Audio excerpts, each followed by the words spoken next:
Bonjour, aujourd'hui je vais vous raconter l'histoire du syndrome de la dépense gâchée.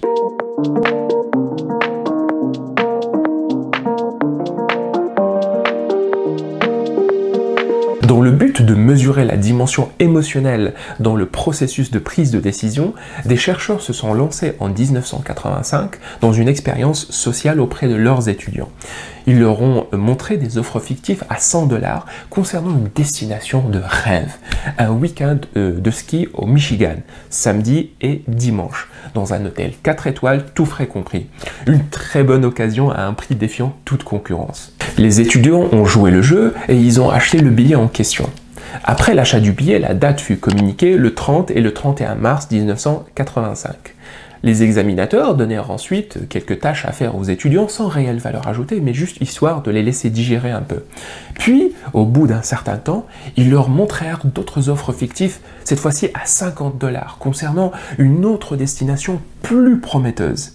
Cette fois-ci dans le Wisconsin, dans un hôtel 5 étoiles pendant 5 jours et 4 nuits, du vendredi matin jusqu'au mardi soir, tout frais compris avec massage et sauna. Incroyable, l'offre du Wisconsin était 3 fois plus intéressante que celle du Michigan et 2 fois moins chère.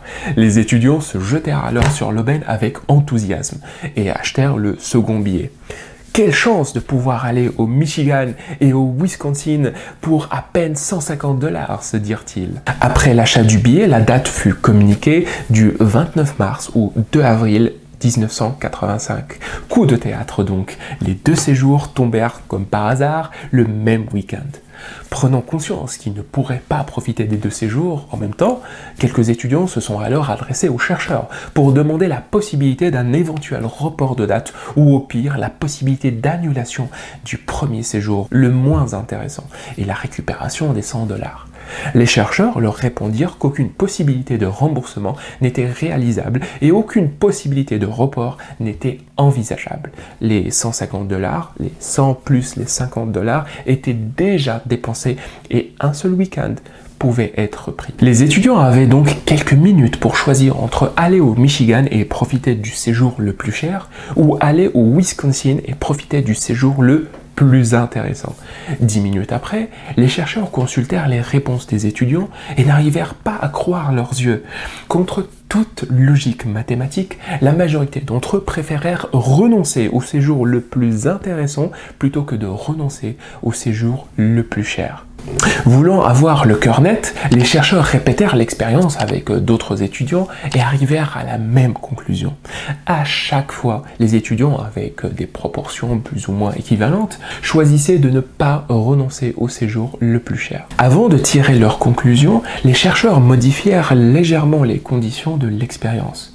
Au lieu que ce soit les étudiants qui déboursent les 150 $, ils leur demandèrent de s'imaginer que quelqu'un d'autre le faisait à leur place.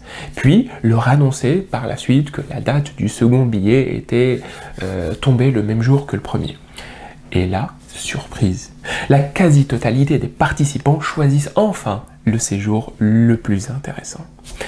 À la clôture de l'expérience, les chercheurs identifièrent un processus de décision illogique et irrationnel basé sur l'engagement initial, que l'on nommera plus tard le syndrome de la dépense gâchée, ou le syndrome du joueur qui veut se refaire. Les chercheurs conclurent ainsi que quand une personne prend une décision donnée et que celle-ci lui coûte en effort, en argent ou en temps, inconsciemment, elle s'y accroche. Peu importe si celle-ci est réellement optimale ou pas. Et plus elle lui coûtera, plus elle s'y accrochera. En essayant bien sûr au passage de trouver un ensemble de pseudo-justifications pour ne pas avoir l'impression de s'être dépensé pour rien. D'où le nom syndrome de la dépense gâchée. En revanche, ajoutèrent-ils, quand la dépense est engagée par quelqu'un d'autre, la personne s'accroche beaucoup moins à la décision initiale et réfléchit d'une façon beaucoup plus rationnelle et plus logique.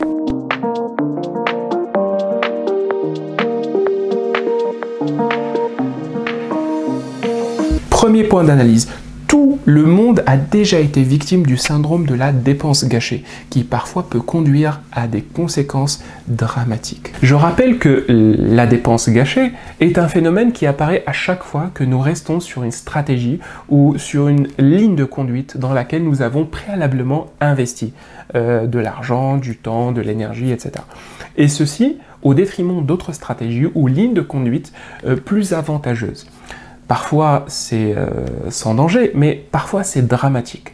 Et pour illustrer, je vais vous citer deux exemples. Bon, on va commencer par un exemple assez simple, ayant peu de conséquences potentielles. Imaginons que je passe un temps considérable au supermarché, dans le rayon yaourt, par exemple, et à faire des allers-retours, à lire minutieusement les différentes étiquettes et à comparer scrupuleusement chaque ingrédient de chaque marque. Pour au final choisir, on va dire, le petit pot au chocolat noir sans sucre ajouté, issu du commerce équitable, on va dire ça. Imaginons aussi qu'une fois arrivé chez moi, je goûte le yaourt et que je découvre qu'il est tout simplement immangeable. Rationnellement parlant, le fait de le jeter à la poubelle serait le choix le plus judicieux, sauf qu'en faisant cela, j'aurais l'impression d'avoir perdu inutilement mon temps et mon argent au supermarché. Et ça va plus loin que ça. Voyez-vous, une personne normale peut se faire avoir, mais une personne prudente qui passe des heures dans un rayon de yaourt à enquêter pour finalement se faire avoir, cette pensée est très problématique pour l'ego humain. Résultat, il est très fort probable que je continue sur ma lancée et que je commence à me justifier auprès de moi-même et auprès des autres en disant par exemple « Oui, peu importe le goût, l'essentiel c'est les vitamines et il faut soutenir l'économie locale ». Des exemples comme celui-là, nous pouvons en vivre des dizaines par jour. Quand nous préférons, par exemple, continuer à attendre dans le froid l'arrivée d'un bus, juste parce que nous l'avons trop attendu. Quand nous préférons continuer à manger un mauvais plat au restaurant, juste parce qu'il nous a coûté trop cher. Ou quand nous préférons continuer à porter des chaussures qui nous font horriblement mal, juste parce que nous avons fait la queue devant le magasin pendant 4 heures. Etc., etc., etc. Deuxième exemple, on va dire un exemple beaucoup plus sérieux, avec des conséquences potentiellement dramatiques. Imaginons que je m'engage professionnellement avec une entreprise.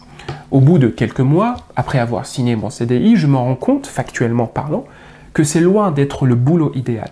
Sauf que je décide d'écouter, on va dire, les conseils de ma femme, de rester quelques temps pour acquérir plus d'expérience et avoir, avec le temps, un meilleur salaire. Mauvaise surprise. 2 ans après, toujours pas d'augmentation et une régression générale au niveau professionnel. Déçu, je souhaite quitter l'entreprise, mais je ne peux pas. Je tire déjà le diable par la queue et je ne peux pas me permettre de me retrouver au chômage.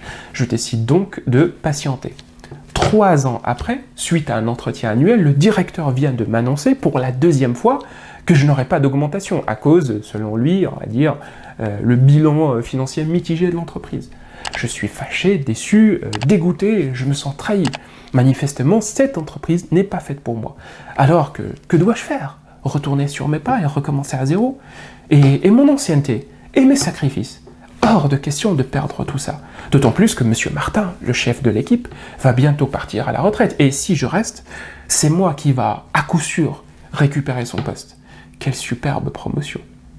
Résultat des courses, dans cet exemple, à cause de ce syndrome, je me serais auto-manipulé et j'aurais travaillé pendant 8 ans dans une boîte qui ne me correspond pas, à un salaire qui ne m'arrange pas. Et j'aurais passé mon temps à courir derrière une occasion, un mirage, qui peut-être n'arrivera jamais. Des cas comme ce deuxième exemple, j'en ai vu beaucoup. Vraiment beaucoup. Généralement, c'est triste à voir et les victimes admettent rarement l'auto-manipulation. Elles essaient le plus souvent d'accuser le coup et de trouver des coupables. Deuxième point d'analyse, l'humilité et le recul sont les meilleures armes contre le syndrome de la dépense gâchée. Si vous remarquez bien, vous allez trouver que l'expérience des chercheurs nous donne pas mal de pistes sur comment vaincre ce syndrome vicieux. Première piste, savoir faire preuve d'humilité et admettre le plus rapidement possible ses torts. Dans l'expérience, la majorité des étudiants préfèrent choisir le séjour le plus cher, et seule une minorité accepte de revenir sur son engagement quand elle a vu, rationnellement parlant, que le second séjour était plus avantageux. Moralité, dans la vie, on commet tous des erreurs. Plus vite on les admet, plus vite on se libère du syndrome et moins chère sera la facture finale. Et inversement, plus on fera preuve d'ego et d'orgueil, plus on s'enfoncera et plus lourde sera la facture finale.